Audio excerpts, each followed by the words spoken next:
O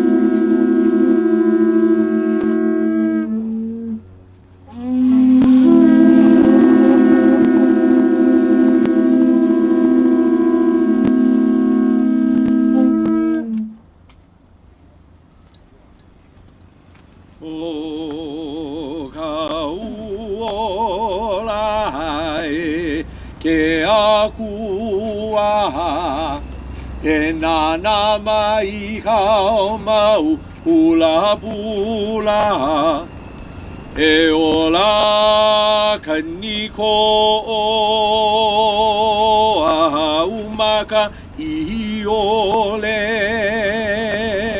a palala uhala a ka ui ka puane ane a laila lave aku oe a u I ke alo wa ke ai o ka uola hai ke akua e nana mai kau mau pula pula e ola kaniko a umaka I ole a palala uhala a ka ui ka puane ane a laila lave aku oe a u I te alo wa ke ae o ka uola hae ke akua e nana mai kau mau pula pula e ola kaniko a umaka I ole a palala uhala a ka ui ka puane ane a laila lave aku oe a u I te alo wa ke ae hie hie e ola la e ola lo ai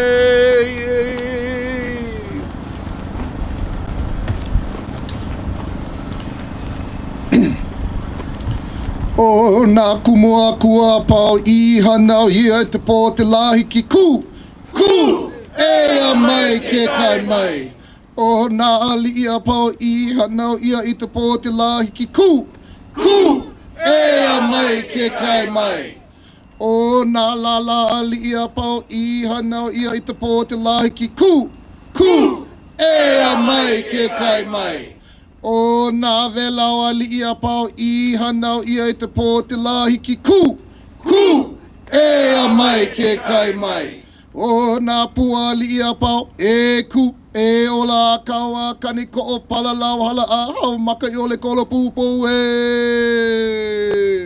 a mama ua noa. Mahalo nui, aloha aina kako, aloha.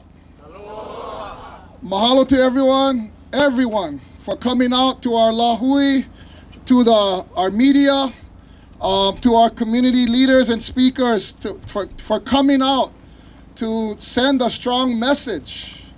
OLE deep sea mining. Deep sea mining is going to be the next gold rush for the planet.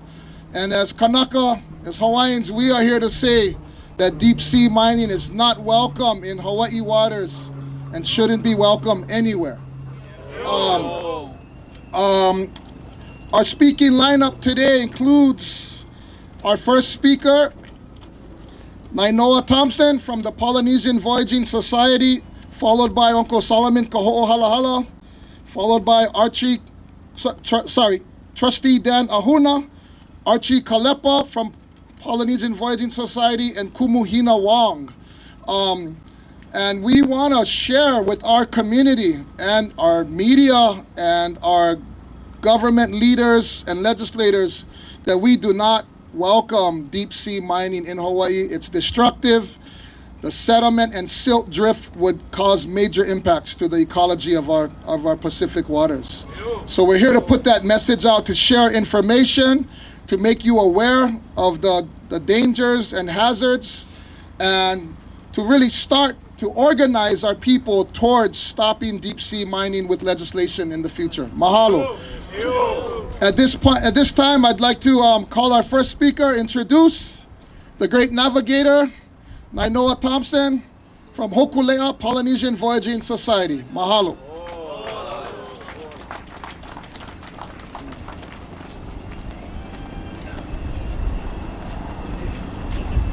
Thank you.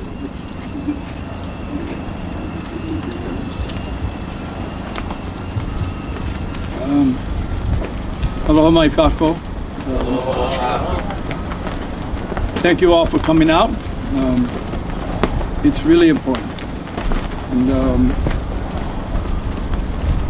And I want to, looking at all the kind of endless emails that are going through, because I just found out about this 2 days ago, and, that ship would be here in our waters, and we didn't know. But those emails coming through just showed how much this family here cares about Saul, Kauhalahala. So many of them are here because of him, and watching him for over a decade fight for us. So many times in the empty halls of the United Nations, he was there by himself. And so, with you being here to support him, that's what I'm doing, supporting him. And I'm honored. I'm born and raised on the Hawaiian Islands. I learned to love family and home from this place. And one of the really important lessons for me was, it's over 65 years ago, on my grandfather's dairy in Niu, where he would bottle milk. And a Nisei Japanese man by the name of Yoshi Kawano would, 10:30 at night, would deliver the milk to everybody's doorsteps, because there was no Costco, there was no supermarkets. Just a meat market in Kulia'o and some stuff in Ainaina. And he gave me my most important gift as a young boy. It was a 4-foot piece of bamboo that he'd put some linen line on it. This monofilament didn't exist. And he would take me fishing in Honolulu Bay. And what he allowed me to do was to fall in love with something bigger than, deeper than I am. It's the oceans. And so that gift was my roadway and ultimately my destiny as a Hawaiian of this land, the ocean. And then I've been blessed by miracles of being in the right place at the right time. In 3 months, Hokulea will be 50 years since she's been put together in an abandoned Lanai pineapple shed in Pier 39, oil-soaked pavement from all the trucks that went in and out. Pieces of Hokulea have been starting to be put together, 1974, 50 years. And then we'd have the dreamers, Herb Connie, Ben Finney, launch the canoe. They would go find the master, navigator, Pialuk, we call him Mao. And then Mao would come to Hawaii and he would lead the voyage.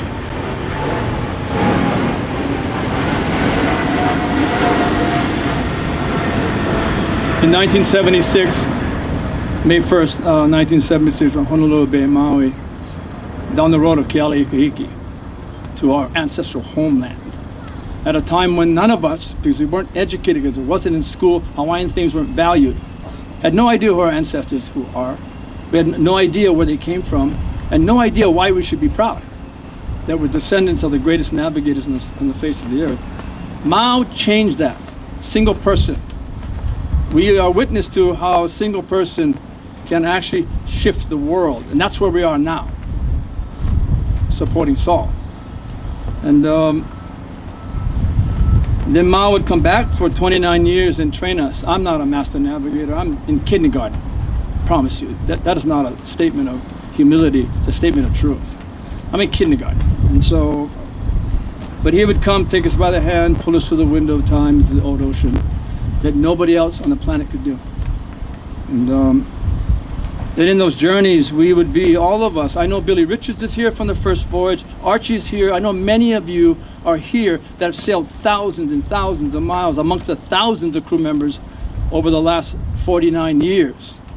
And everyone is a witness to what has happened in the ocean. And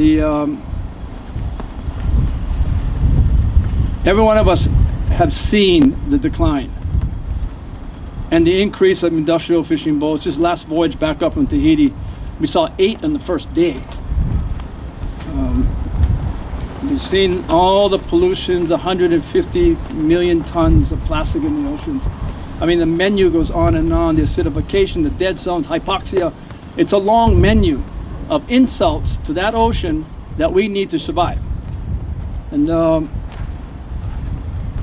little story is that in the 80s and 90s, I was a diver for an engineering company here in Hawaii, and we did a lot of biological surveys. And there was one biological survey, Honolulu Bay. And just having watched that bay decline year after year, but we did the survey, we got all the diving done, and they sent a summary to us in Hawaii. And at the end of the summary, on the first page, it said, Honolulu Bay, the sites that we went to, is biologically dead. And two things. We know we can kill the ocean. We, as people, have the capacity to do that. And the other thing what's haunted me for my whole life is I watched it happen. I couldn't do anything about it. Progress, greed, money would trump all decisions. And then we would continue to sail and witness more and more destruction. Let me say, we are in the voyage of Moana Nui Akea. And we consider that voyage the name of our country that many call Polynesia. But Moana Nui Akea is really the ocean of the great expanse that was known throughout all of the biggest country in the world. Hawaii, New Zealand, Rapa Nui, 10 million square miles, biggest on the planet, 3.5 times bigger than the continental United States. It's ocean. And our ancestors would find and discover all the islands in this giant space of oceans when there was 600 times more water than land. And so we are growing, we're learning about so many things. Moana Nui Akea started in Alaska at 60 degrees north, 2/3 of the way to the North Pole, to honor Byron Malat, an elder, a great mentor of mine, and down to San Diego. We went to 45 different native communities in the last 7 months. We traveled 2,800 miles. The story is the same. It's the same as ours. Every story, every community we went to is the same. 12, 10, 14,000 years of legacy of living in a place, and they stay there because of love of home and love of family. And then you got 250 years ago that stuff goes real bad.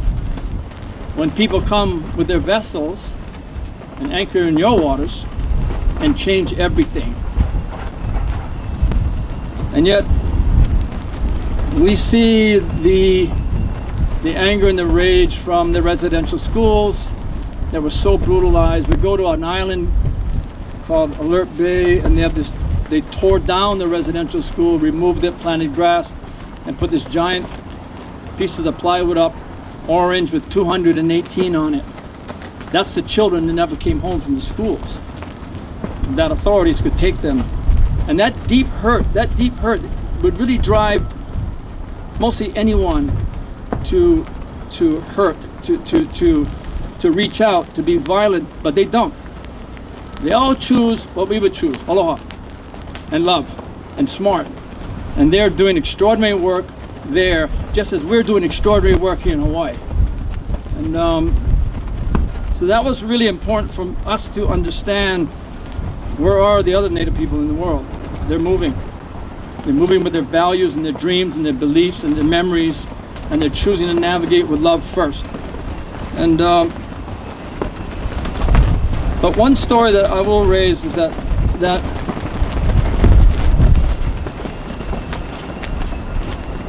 the one sentence that Mauna Loa Bay is biologically dead haunts me to the point that our voyaging at this point, one of the main reasons we are sailing Moana Nui Akea is we must protect the oceans, because the larger question is, can humanity kill the oceans of the earth? Can it do it? And what choice will humanity make? That's what we're dealing with right now. The Moana Nui Akea sail plan is 43,000 miles. It's 47 months circling the Pacific to join hands with many people who are doing extraordinary work for the protection of the planets. Join hands, come together, and start to build relationships of a larger family, the ocean family, and come together and work together to do exactly what you do here: stand up, raise voice, shift and change. But this issue about,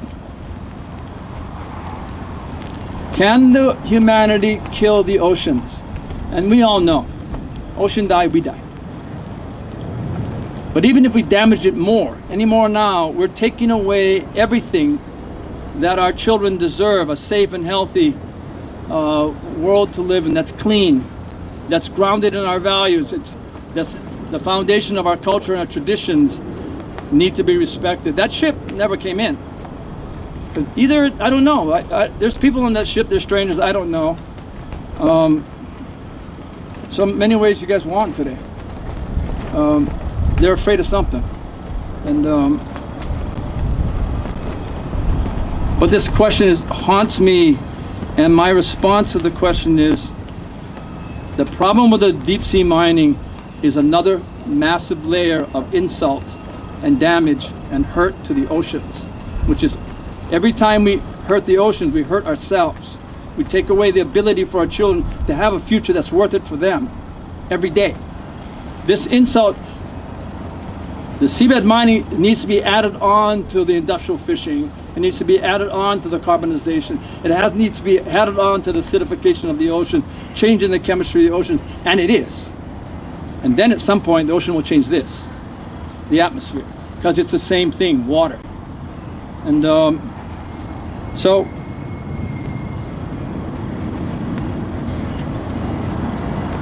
my great regret was watching Mauna Loa Bay die and not being able to do anything about it. My other great regret is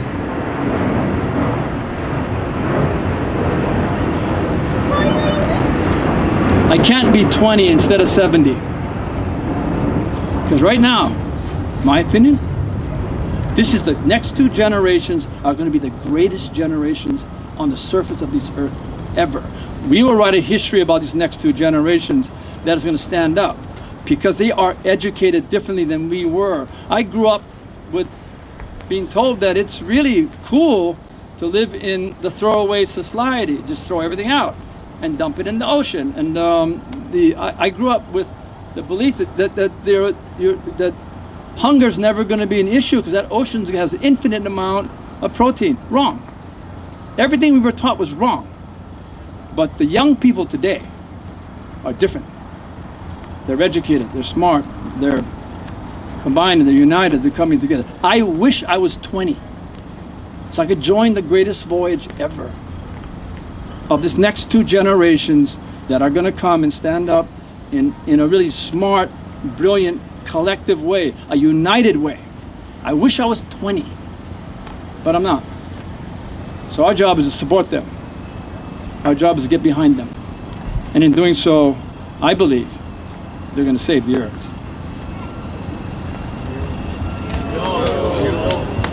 I have a letter from a friend of ours, a friend of Saul's, a hero of mine, and permit me to read this. I need glasses. I'm so old. I'm 70 years old, but hang on. When we talk about the witness of the oceans, she is unparalleled. When we talk about the one that made the most dives out of any woman on the earth, unparalleled. The one that has went to school as a biologist and is driving the change and the story. Her name is Dr. Sylvia Earle. And she sent this letter this morning. My privilege to read it to you. To the people of Hawaii and to the world beyond, please listen. A headline in December 1st, 2023, issue of Science reads, unique moon sites could be lost forever in the mining rush. Meanwhile, 384,000 kilometers away, unique Earth sites in the deep sea are being lost forever in the mining rush right now.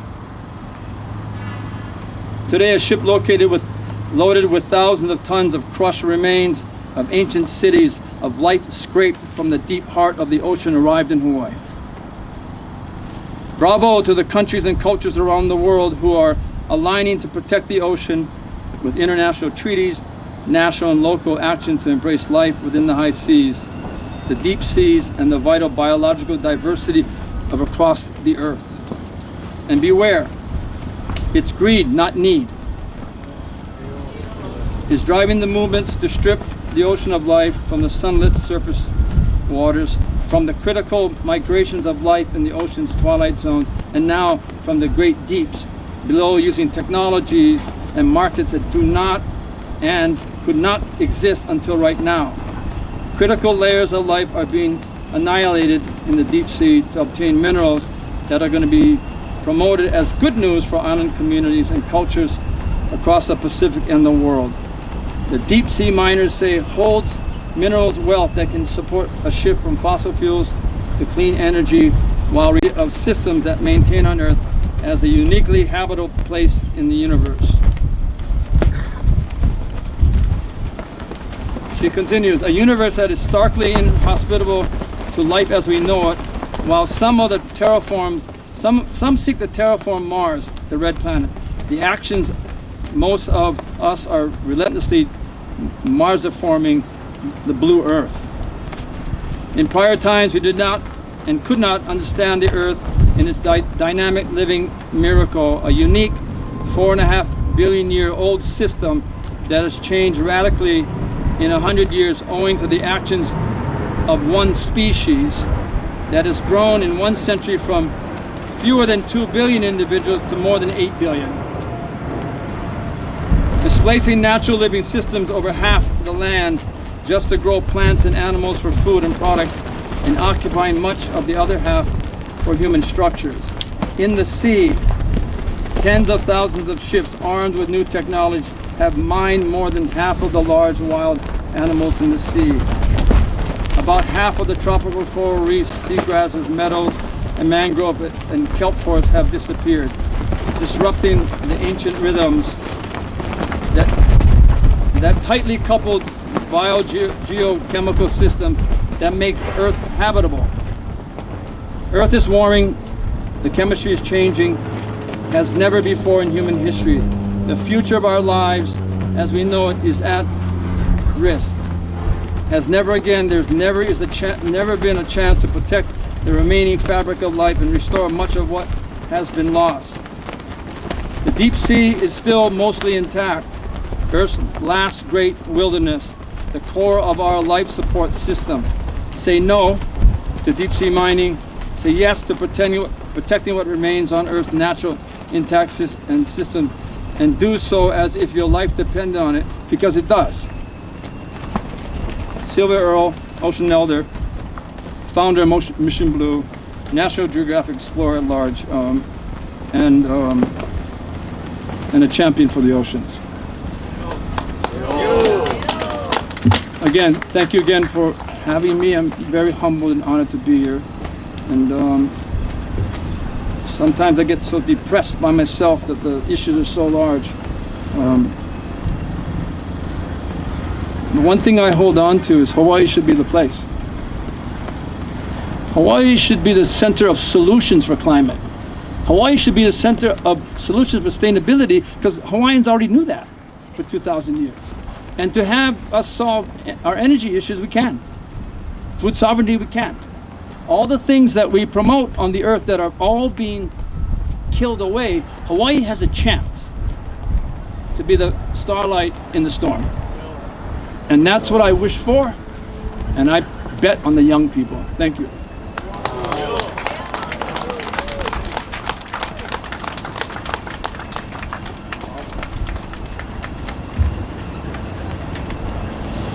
All right, aloha, mahalo, nainoa.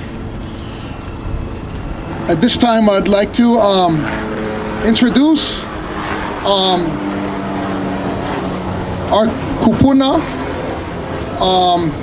who has been a champion for Hawaiian rights and for caring for the land and the sea here in Hawaii from the early Protect Kaho'olawe Ohana days till now.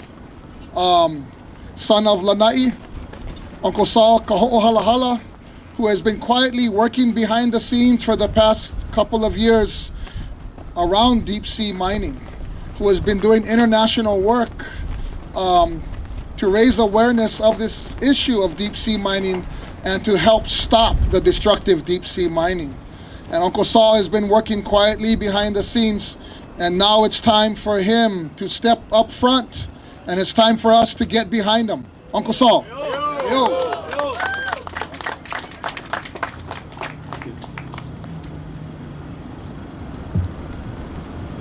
So, aloha kako apau.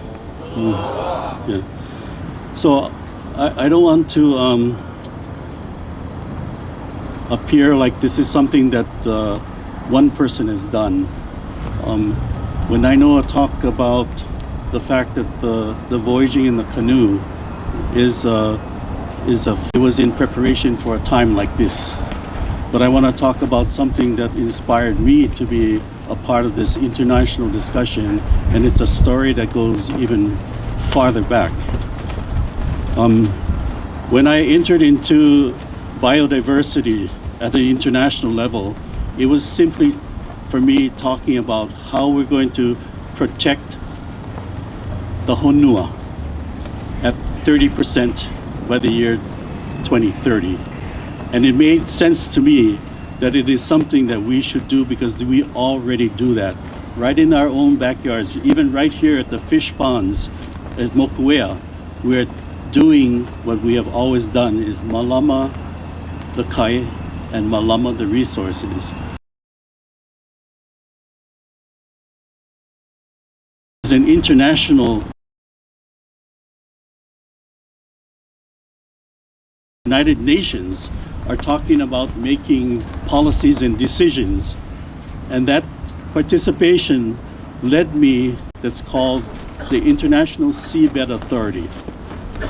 The International Seabed Authority is a body that comes out of the United Nations, and this body is made up of nation states, and their kuleana is to create rules, regulations for the management of what we term as, or actually not us, what they term as the high seas. And if you're not ma'at to the term high seas, it's sort of this area of ocean that goes beyond the jurisdictional lines that nations have created around us. So we draw a circle around the Hawaiian Islands and we say, this is your place. And then what goes beyond that circle, belongs to the high seas. Well, when I went to this body and met, I realized that they were talking about creating rules and regulations to dredge up the high seas. And it bothered me when I saw the actual demonstrations of mining itself, where they have machines that are 10 times the size of this tent that are dropped down to the bottom of the sea with grading and collecting arms that just absolutely dredges up the ocean and then brings up what they call the polymetallic nodules, because that's what they want. And then what they do is that the lepo, the dirt, the sludge, the things that create life at the bottom of them, they want to just dump it into the ocean. And what they don't know is what's going to happen to the ocean when they take the nodules and dump the lepo. So, I've been inspired by the Kumulipo. And I want to share with you that this journey has been led by our kupuna. Just a short little vignette of history. When I introduced myself on the floor of the International Seabed Authority as an observer, and we have, and it's called the Kumulipo. And in the very first lines of the Kumulipo, it says,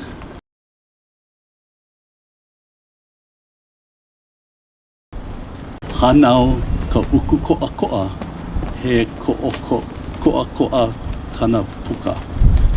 Those beginning lines talk about our genealogy and our creation in the Kumulipo. And it says that the energy and that is created in the Vali Vali, the deepest part of the ocean, will come together as Kane and Vahine, as positive as negative, to create the first creature, and that is the coral polyp. So in the Kumulipo, it says that from the Ukokoakoa, now all other things are created in the vertical column of the ocean, into the near-shore waters of which we glean, into the land, into the Mauka, and now they even take flight. They fly. Ooh, away. We get planes even flying because of that. But if that is the case, we need to acknowledge the fact that this was being prepared for us to come into this honua. And had the earth not been created in a place of balance to bring us into this place, we would not be here today. In our thinking and in our understanding of the Kumulipo, then we bear the responsibility to malama all things that precede us, and that takes us now all the way back to the eldest of our kupuna, which is the Ukukoakoa, which comes from the deep sea. To imagine that we're going to now delve into that place of our creation and destroy it cannot be, because it is ultimately what Nainoa has shared and what we should all understand, that if we destroy the ocean, we destroy our life. And so we cannot allow these kinds of practices. One of the other things that this has been very helpful for me to have a voice in the international arena, I share just another little story about the Kumulipo. And I tell them that in 1893, we have an event that took place here in Hawaii, where our beloved queen, Liliuokalani, was overthrown right here at Iolani Palace. And when she was imprisoned in her room in her palace, one of the things that Liliu decided that she would do was take the Kumulipo and translate it into English. And while she was doing this, she says, lightly, "Oh, my friends gonna at least have something to remember me by." And she said, maybe it will have purpose in the future. Maybe it will have purpose in the future. And then she says, scientists might want to look at the Kumulipo. And she said, genealogists should look at the Kumulipo. It has been 130 years since she translated it into English for a vision she had that would have purpose. And I like to think that her motto, Onipa'a, is steadfast. It's been a 130-year vision to hold fast to the story of our beginning. And now, when the planet Earth is calling for help and support to find remedy, to find solution, to mitigate what we are all experiencing, not just here at home, but globally, the changes that are related to the fact that we have now created destruction on our honua. The other part of this is that when Lili'u was removed from her place as our sovereign queen, we were also removed from the international community of nation states, meaning that our seat at the table of international policy making has been vacant since Lili'u's overthrow. I like to tell the international body that I see a vacant seat at the table, and I'm not here today to resolve the political history that is yet unresolved for Hawaii, but I do know that I want to be a voice for the seat that represents us at the table. Okay? And so therefore, we are called upon to be a part of the decisions that are being made beyond what we can see. And that's why we perhaps are not ma'a to this issue that we call deep sea mining, because these decisions and policies are being made over the horizon. And yet, those decisions are going to impact us directly. The International Seabed Authority is seeking, as we speak, to get licenses and permits to begin mining the ocean just to the south of us. Just outside that line that they draw around the Hawaiian archipelago, that's called our EEZ line. You guys saw that line on the ocean? Anybody seen it? There isn't one, but we think that there is one. And the international community is saying, well, we're gonna mine just on the other side of the line. So you folks don't need to worry, because it's not in your side, it's on the outside. And how ludicrous is that? But let me tell you about the area they're proposing to mine. It's called the Clarion-Clipperton area, and it stretches from just south of Hawaii Island all the way across to Mexico. If you take that area and you superimpose it on a map of the continental United States, it runs from California all the way to Washington, D.C. And the entire area of the Pacific, called the Clarion-Clipperton area, is already subdivided by metal companies seeking the license to dredge up the ocean for a period of 30 years away. Do you think that that will not impact us? Cannot be. So we need to now elevate our voice here. Hidden gem, what a name. Yeah. Cannot even see them, yeah? But they're there. That perhaps they're coming to Hawaii maybe is a blessing in disguise, whether they know it or not. because their coming is raising that awareness for us in Hawaii that we have kuleana and responsibility to protect our seas, because our kuleana comes from our own kupuna.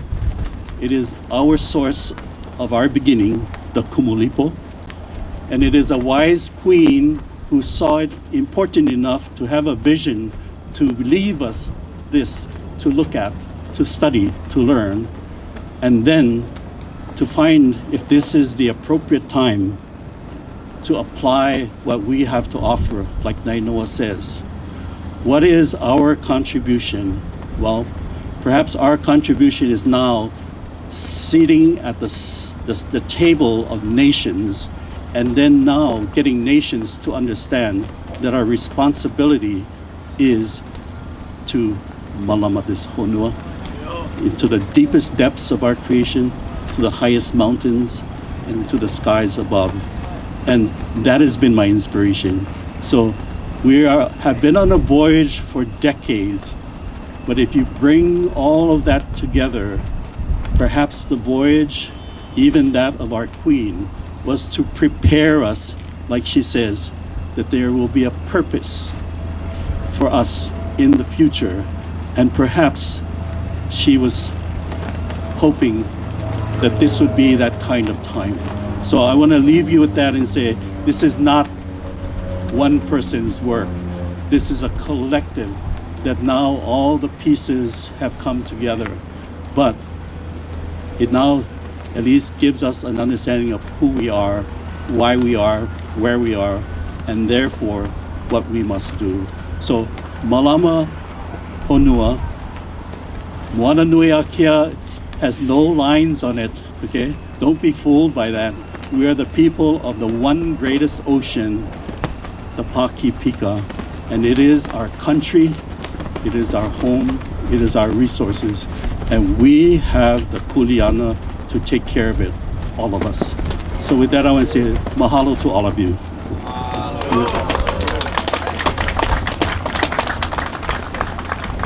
Mahalo, Uncle Saul. Mahalo nui. At this time, I'd like to introduce our next speaker. And I just want to share with you, sometimes activism can be a lonely place. When I remember when we were up on the Mauna in the first weeks facing arrest, Kauai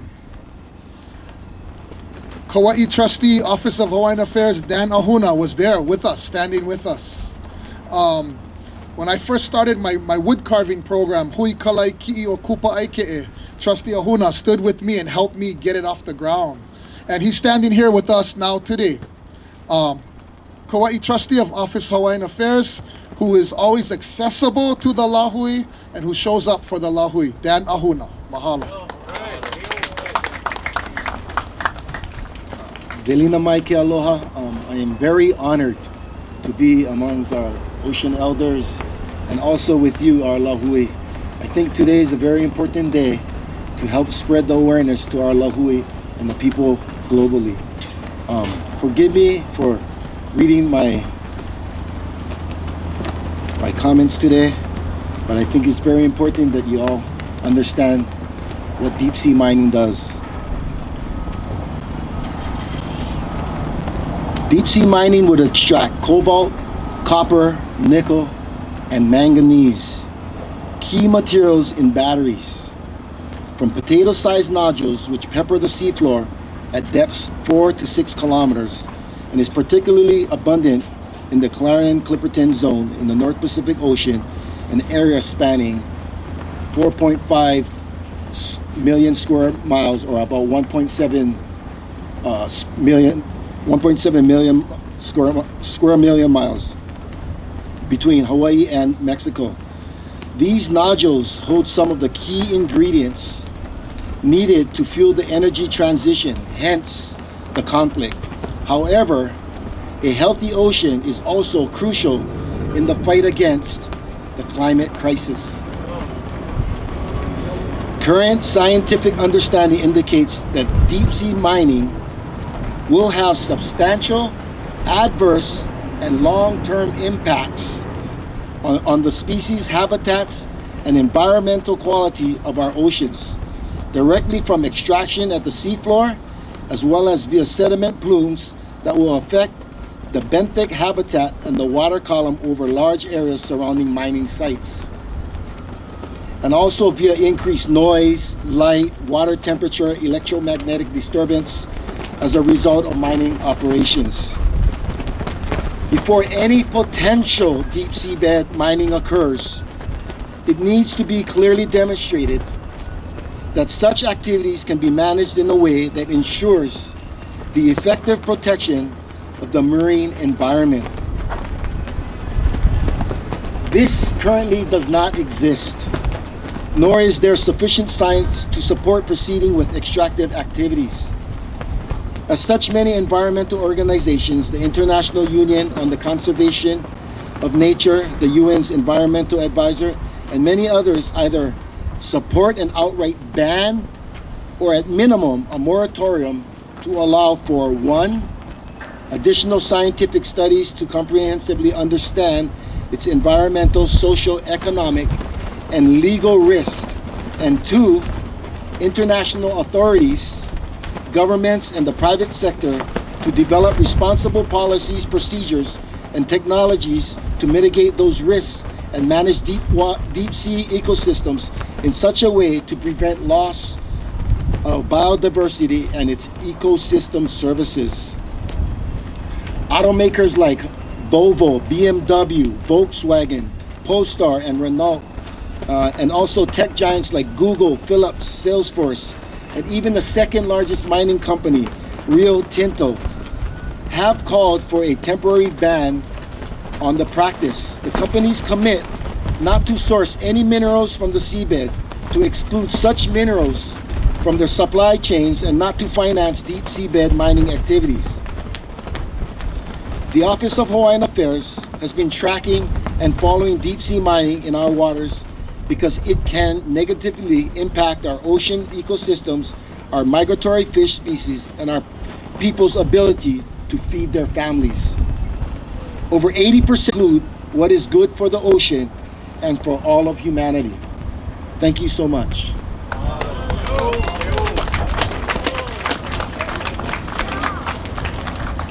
Excellent. Mahalo, Trustee Ahuna.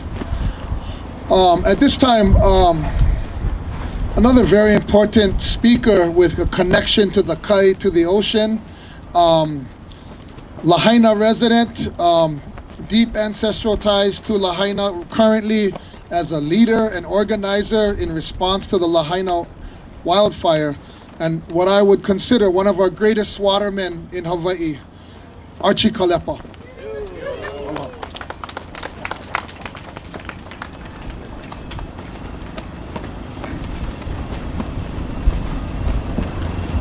Hello, everyone. Saul, thank you. Thank you for educating me in the last couple months. Every time Saul calls, it's with great concern. It's something we understand that we cannot really explain.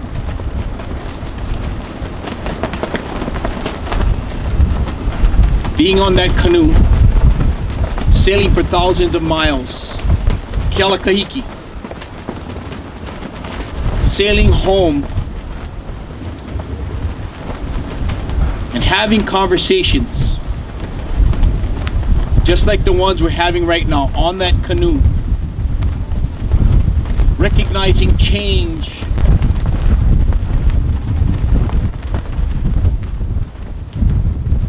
seeing, feeling change that is happening to our oceans. For some, it's hard to understand. Why? Because it's a lifetime of change. But when you go on that canoe and everything is gone, and it's just you, your crew, Mother Nature. Nainoa always talks about finding the magic. It was always there. You just got to know what to look for.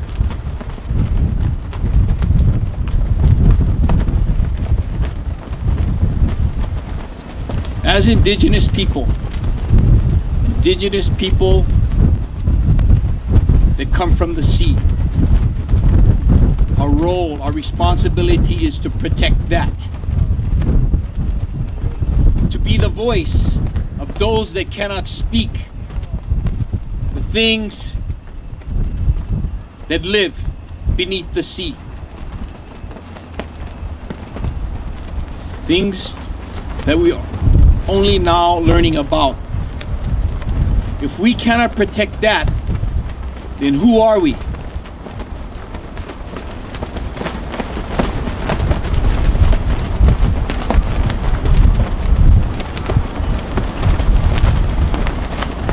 When my kids were born, I would hold them in my arms and I would ask this question: